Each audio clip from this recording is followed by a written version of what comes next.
Hello दोस्तों। तो कैसे हो आप? तो प्यारे बच्चों, क्या आप जानते हो कि चिप्स के पैकेट में कौन सी गैस भरी जाती है, या फिर जो ओजोन लेयर है उसे धरती का सनस्क्रीन क्यों कहते हैं?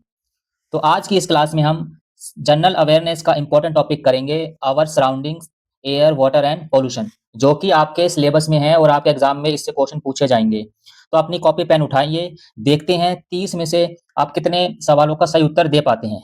तो चलिए शुरू करते हैं। क्वेश्चन नंबर 1, वायुमंडल के किस परत में मौसम संबंधी सभी घटनाएं घटती हैं? यानी कौन सी लेयर में, एटमॉस्फेयर की कौन सी लेयर में आपके सारे वेदर संबंधी घटनाएं घटती हैं, जैसे आंधी, तूफान, बारिश वगैरह? तो इसका सही आंसर हो जाएगा बच्चों ऑप्शन नंबर बी, क्षोभ मंडल यानी ट्रोपोस्फेयर में सभी मौसम संबंधी घटना घटती हैं। इसके लिए आपको मैंने साइड में एक पिक्चर बना रखी है।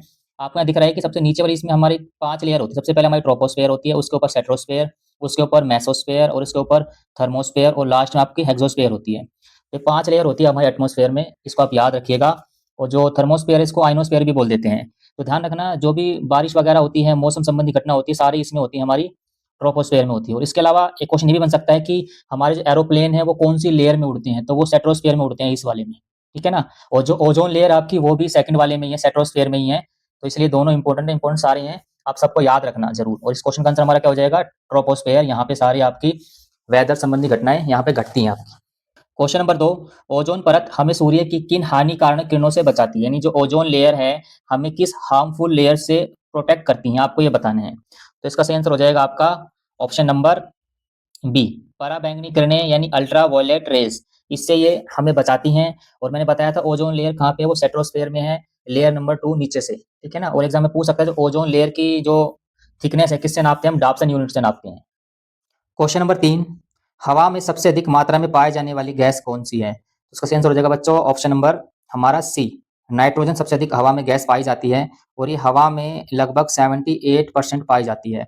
और जो ऑक्सीजन होता है वो पाई जाती है हवा में लगभग 21%। ये दोनों बातें आप याद रखिएगा। क्वेश्चन नंबर 4, इसमें दे रखा है प्रकाश संश्लेषण के दौरान पौधे कौन सी गैस ग्रहण करते हैं? यानी फोटोसिंथेसिस जब होता है तो पौधे कौन सी गैस को अपने अंदर लेते हैं? तो इसका सही आंसर क्या होगा बच्चों? ऑप्शन नंबर हमारा हो जाएगा सी, कार्बन डाइऑक्साइड क्या होते हैं पौधे ग्रहण करते हैं। ठीक है ना? इन क्या करते हैं वो CO2, और आउट क्या करते हैं वो O2, यानी ऑक्सीजन को वो आउट कर देते हैं और कार्बन डाइऑक्साइड को अंदर लेते हैं। और हम रिवर्स करते हैं, हम ऑक्सीजन हम अंदर लेते हैं और कार्बन डाइऑक्साइड हम बाहर छोड़ देते हैं। क्वेश्चन नंबर 5, ग्लोबल वार्मिंग के लिए मुख्य रूप से कौन सी गैस जिम्मेदार है? यानी कौन सी गैस रिस्पॉन्सिबल है फॉर ग्लोबल वार्मिंग, आपसे पूछा गया है। तो इसका सही आंसर हो जाएगा option number B, carbon dioxide global warming के लिए जिम्मेदार है। तो जो CO2 गैस का लेवल बढ़ता है तो पृथ्वी पर ज्यादा तापमान बढ़ जाता है, जिसे हम ग्लोबल वार्मिंग कहते हैं। और इसकी वजह से ही जो बड़े बड़े ग्लेशियर है वो पिघल रहे हैं। ठीक है, बर्फें पिघल रही हैं। इसकी जिम्मेदार कौन है? Carbon dioxide. क्वेश्चन नंबर 6, यहाँ दे रखा आपको अम्लीय वर्षा यानी एसिटिक रेन किन गैसों के कारण होती है? जो अम्लीय वर्षा होती है वो किन गैसों के कारण होती है, आपसे पूछ रखा है। तो इसका आंसर हो जाएगा आपका सल्फर डाइऑक्साइड और नाइट्रोजन ऑक्साइड। इन गैसों के कारण क्या होती है? अम्लीय वर्षा होती है, यानी एसिटिक रेन होती है। और इसी की वजह से ही जो ताजमहल है वो पीला पड़ गया है। ठीक है, एसिटिक रेन की वजह से ही, क्योंकि इसमें बारिश में ये मिल जाती हैं और ये तेजाब बन जाती हैं। क्वेश्चन नंबर 7, वायु प्रदूषण का प्राकृतिक सूचक यानी नेचुरल इंडिकेटर किसे माना जाता है? यानी किसको एयर पोल्यूशन का नेचुरल इंडिकेटर माना जाता है, आपसे पूछ रखा है। तो इसका आंसर हो जाएगा लाइकेन। लाइकेन को एयर पोल्यूशन का नेचुरल इंडिकेटर माना जाता है, क्योंकि जो लाइकेन होते हैं ना, ये प्रदूषण वाली जगह पे नहीं उगते और इसलिए ये हवा को शुद्ध बनाए रखते हैं। और इसे है ना हम नेचुरल प्यूरीफायर टेस्टर भी बोलते हैं, किसको? लाइकेन को।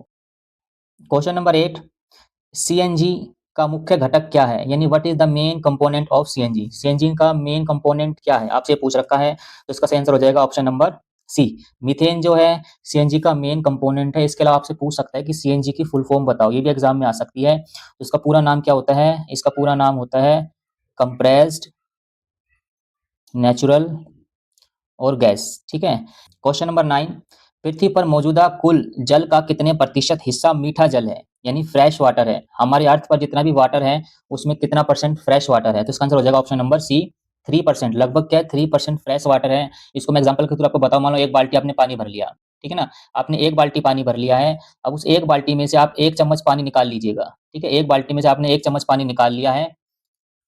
ठीक है? तो इतना ही पानी पृथ्वी पे पीने लायक है। समझ लो कि पृथ्वी पे 1 बाल्टी पानी है और उसमें से 1 चम्मच पानी निकाल लोगे, तो इतना ही पानी पीने लायक है हमारे पास। और इसके अलावा एक बात और है कि हमारे पास 3% मीठा पानी है। उन 3% में से भी ना 2% पानी जो वो ग्लेशियर में बर्फ के रूप में जमा हुआ है, वो जो लिक्विड फॉर्म में है, वो हमारे पास 1% ही पानी है पीने लायक। बाकी 97% तो खारा पानी, समुद्री पानी है। क्वेश्चन नंबर 10, जल के वाष्प यानी वेपर्स बनकर उड़ने की प्रक्रिया को हम क्या कहते हैं? यानी जो पानी जो वेपर्स बन के उड़ जाता है, भाप बन के उड़ जाता है, उसे हमें क्या कहते हैं? आपसे पूछ रखा है। तो इसका सही आंसर हो जाएगा ऑप्शन नंबर बी, वाष्पीकरण यानी इवेपोरेशन बोलते हैं उसको। जब पानी उबलता है या कपड़े सूखते हैं, ये दोनों किसके एग्जाम्पल हैं? ये आपके वाष्पीकरण के यानी इवेपोरेशन के एग्जाम्पल है। क्वेश्चन नंबर 11, बादलों के बनने की प्रक्रिया क्या कहलाती है? यानी the process of cloud formation is called, यानी क्लाउड फॉर्मेशन को हम क्या बोलते हैं? तो इसका सही आंसर हो जाएगा आपका ऑप्शन नंबर बी, संघनन यानी कंडेंसेशन बोलते हैं उसको। इसका एग्जांपल आपसे और भी पूछ सकता है कि जो ग्लास होता है, ठीक है ना? कभी आपने देखा हो ग्लास के पसीने से आ जाते हैं, है ना? जब पानी-पानी से बार-बार ग्लास के दिखता है। आपसे पूछ सकता है किसका कारण है? तो ये भी किसका कारण है? ये कंडेंसेशन का कारण है, ठीक है? संघनन का कारण है। ये एग्जांपल भी आप याद रखें, एग्जाम में ये भी पूछ सकता है आपसे। क्वेश्चन नंबर 12, जल को शुद्ध करने की सबसे सरल और प्रभावशाली घरेलू विधि क्या है? यानी सिंपलेस्ट और इफेक्टिव मेथड क्या है जो घर में हम जल को साफ कर सकें? तो इसका सही आंसर हो जाएगा बच्चों ऑप्शन नंबर बी, उबालना। उबालकर हम जल को साफ कर सकते हैं। उबालने से इसके कीटाणु मर जाते हैं और जल सुरक्षित हो जाता है। और आप जो मानसून होता है ना, मानसून, तो मानसून में हमें पानी उबाल के ही पीना चाहिए। आजकल तो घर में आरओ वगैरह भी होते हैं, जिससे पानी साफ हो जाता है, बैक्टीरिया वगैरह, कीटाणु वगैरह नष्ट हो जाते हैं। क्वेश्चन नंबर 13, दूषित जल के सेवन से कौन सी बीमारी हो सकती है? यानी दूषित जल कंज्यूम करने से हमारे कौन सी बीमारी हो सकती है, पूछ रखा है। तो इसका आंसर हो जाएगा ऑप्शन नंबर बी, हैजा।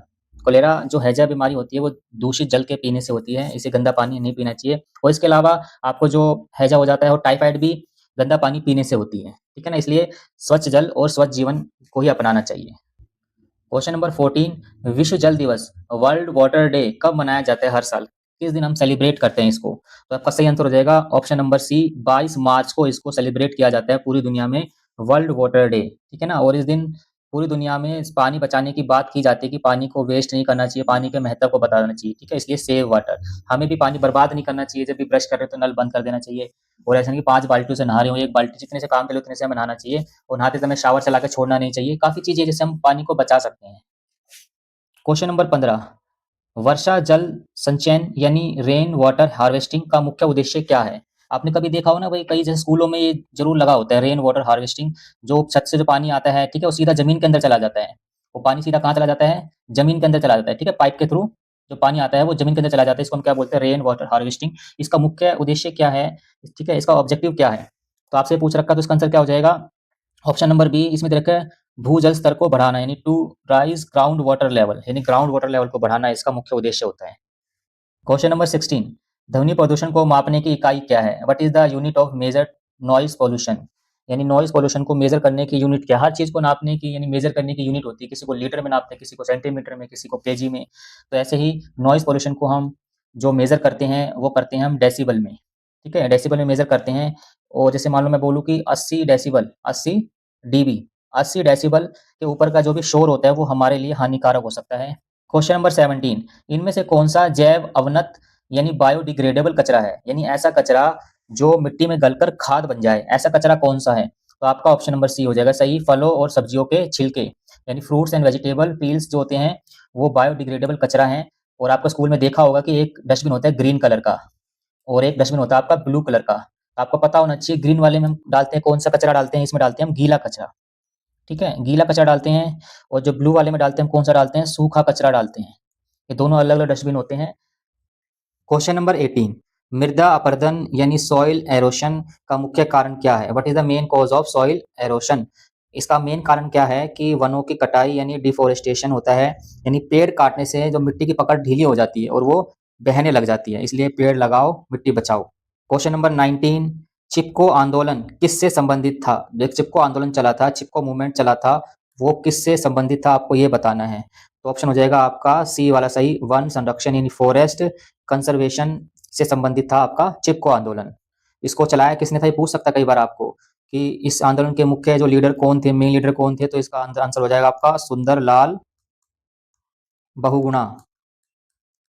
चिपको आंदोलन के मेन लीडर थे सुंदरलाल बहुगुणा।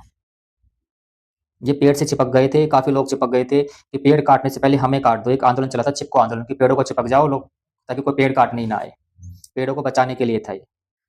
क्वेश्चन नंबर 20 यहाँ दे रखा है ओजोन परत में छेद के लिए मुख्य रूप से कौन सी गैस जिम्मेदार है। जो ओजोन लेयर है उसमें जो होल हो रहा है उसके लिए कौन सी गैस जिम्मेदार है। तो आपका ऑप्शन हो जाएगा क्लोरोफ्लोरोकार्बन, CFC उसके लिए जिम्मेदार है, जो कि आपके फ्रीज और जो पुराने AC हैं उनसे क्या निकलती है, क्लोरोफ्लोरोकार्बन। नंबर 21 जल का क्वथनांक यानी बॉइलिंग पॉइंट कितना होता है। जो जल होता है, जो वाटर होता है, उसका बॉइलिंग पॉइंट कितना होता है, तो कितने डिग्री सेल्सियस पे जल आपका उबलना शुरू हो जाता है। तो उसका सही आंसर हो जाएगा 100 डिग्री सेल्सियस पर इसका बॉइलिंग पॉइंट होता है, यानी भाप बनना शुरू हो जाता है, और 0 डिग्री पर ये क्या बन जाता है, बर्फ बनना शुरू हो जाता है। क्वेश्चन नंबर 22 प्रकाश संश्लेषण के दौरान पौधे सूर्य की ऊर्जा को किससे बदलते हैं, यानी during photosynthesis plant convert solar energy into, change किस में हो जाती है एनर्जी ये। तो ऑप्शन है आपका बी सही हो जाएगा, रासायनिक ऊर्जा यानी केमिकल एनर्जी में, यानी ये सूर्य की रोशनी से भी क्या भोजन बनाते हैं, ठीक है, केमिकल एनर्जी भोजन के रूप में उसको कन्वर्ट कर देते हैं। Question number 23 blue baby syndrome जल में किसकी अधिकता के कारण होता है, यानी एक सिंड्रोम है, ये एक बीमारी है, ये जो होती है ब्लू बेबी सिंड्रोम, ये जल में क्या ज़्यादा होता है तब ये होती है। तो इसका सही आंसर हो जाएगा ऑप्शन नंबर बी, नाइट्रेट। अगर पानी में ज़्यादा नाइट्रेट होगा तो ये बीमारी होती है ब्लू बेबी सिंड्रोम। इसमें जो बच्चा होता है ना, बच्चे की जो पूरी बॉडी होती है, बच्चे की जो पूरी बॉडी होती है वो ब्लू कलर की नज़र आती है भाई, ठीक है। इसके नाम क्या पड़ गया, ब्लू बेबी सिंड्रोम। इसका जो मेन जो कारण है वो क्या है, नाइट्रेट, जल में ज़्यादा। क्वेश्चन नंबर 24 हवा में नाइट्रोजन की प्रतिशत मात्रा कितनी है, यानी हमारे जो एयर है, एयर में नाइट्रोजन कितने परसेंट आपसे पूछा गया है। तो ऑप्शन नंबर हमारा क्या हो जाएगा, एयर में 78% क्या है, नाइट्रोजन है।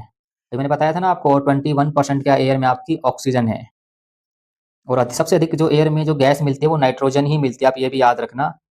क्वेश्चन नंबर 25 जल चक्र में पौधों द्वारा पानी छोड़ने की प्रक्रिया क्या कहलाती है, the process of plants releasing water in the water cycle. तो इसका सही आंसर हो जाएगा बच्चों ऑप्शन नंबर हमारा बी, वाष्पो और सर्जन यानी ट्रांसपीरेशन इसको बोलते हैं, जब पौधे जो होती है पत्तियां हैं पानी रिलीज करती हैं, ठीक है ना। यह पौधे की पत्तियों में छोटे छोटे छेद होते हैं, तो हम क्या बोलते हैं, उसको हम बोलते हैं स्टोमेटा बोलते हैं, जहां से वो पानी को रिलीज करते हैं, ठीक है ना, याद रखना। क्वेश्चन नंबर 26 इनमें से कौन सा ऊर्जा का नवीकरणीय यानी रिन्यूएबल स्रोत है, यानी which of this is a renewable source of energy. तो इसका सही आंसर हो जाएगा सौर ऊर्जा, यानी सोलर एनर्जी क्या है, रिन्यूएबल सोर्स ऑफ एनर्जी है, ये आप याद रखिएगा, एग्जाम में पूछ सकते। क्वेश्चन नंबर 27 मिनी माता रोग जल में किस धातु के प्रदूषण से होता है, यानी मिनी माता diseases is called by pollution of which metal in water. तो वाटर में ऐसा कौन सा मेटल मिलता है जिससे मिनी माता रोग हो जाता है। तो इसका सही आंसर हो जाएगा ऑप्शन नंबर बी, पारा, है ना, मर्क्यूरी। क्वेश्चन नंबर 28 वातावरण में CO2 यानी कार्बन डाइऑक्साइड के बढ़ने से वातावरण तापमान बढ़ता है, इसे हम क्या कहते हैं, ठीक है ना। जो CO2 है इसको बढ़ने से तापमान बढ़ जाता है, टेम्परेचर बढ़ जाता है, इसे हम क्या कहते हैं एटमॉस्फेयर में। तो इसका सही आंसर हो जाएगा आपका option number A, green house प्रभाव, यानी ग्रीन हाउस इफेक्ट बोलते हैं। यदि यह प्रभाव ना हो तो जो पृथ्वी है बहुत ठंडी हो जाएगी और इस पर जीवन संभव नहीं होगा, तो ग्रीन हाउस इफेक्ट भी हमारे लिए जरूरी है। क्वेश्चन नंबर 29 स्वच्छ भारत मिशन की शुरुआत कब हुई थी, ठीक है, मिशन कब स्टार्ट हुआ था आपको ये बताना है। तो इसकी शुरुआत हुई थी 2 अक्टूबर 2014 से शुरू हुआ था, और इस दिन क्या था, गांधी जी की 145वीं एनिवर्सरी थी। तो इस दिन हमारे देश के प्रधानमंत्री जो वर्तमान में है उन्होंने ये मिशन चलाया था, नरेंद्र मोदी जी ने, स्वच्छ भारत अभियान जो पूरे देश में चलाया गया है, ताकि लोग ओपन में टॉयलेट ना करें, आसपास सफाई रखें, पूरे देश में चलाया गया था, और अभी भी ये चल रहा है अभियान। क्वेश्चन नंबर 30 इनमें से कौन सा एक वायु प्रदूषण यानी एयर पोल्यूशन नहीं है, which of the following is not an air pollution. आपको यहाँ पे 4 ऑप्शन दे रखी हैं, आपको बताना है इनमें से कौन सा एयर पोल्यूशन नहीं है, और ये आपका होमवर्क रहेगा क्योंकि ये लास्ट क्वेश्चन है। देखते हैं कितने बच्चे इसका सही आंसर दे पाते हैं। और ये वीडियो आपको कैसी लगी, इसको अगर अच्छी लगी हो तो लाइक करना बिल्कुल ना भूलें, और दोस्तों के साथ शेयर करें, और ऐसी ही वीडियो आपको समय पे मिले इसके लिए आप चैनल को